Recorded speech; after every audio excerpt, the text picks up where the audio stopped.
Bonjour à tous. Aujourd'hui, nous allons aborder un sujet qui peut intéresser tout le monde, les télescopes. En effet, les télescopes sont le moyen d'observer l'univers le plus commun. Il en existe d'ailleurs plusieurs types.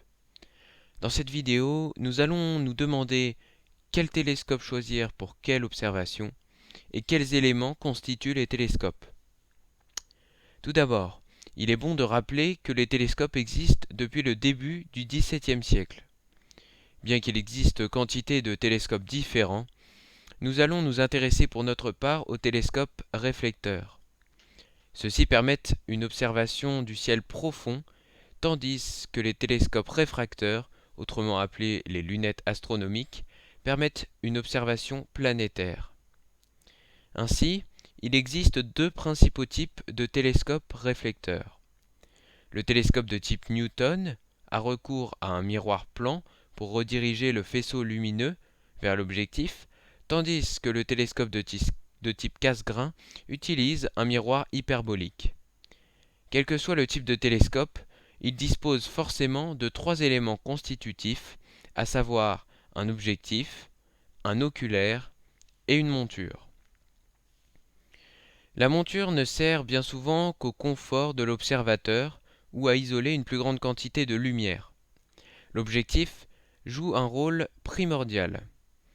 En effet, c'est lui qui va concentrer les rayons lumineux en un point. L'oculaire, quant à lui, va avoir pour rôle de grossir l'image réfléchie par les miroirs. Pour cela, on dispose une ou plusieurs lentilles qui fonctionnent sur le principe de la loupe.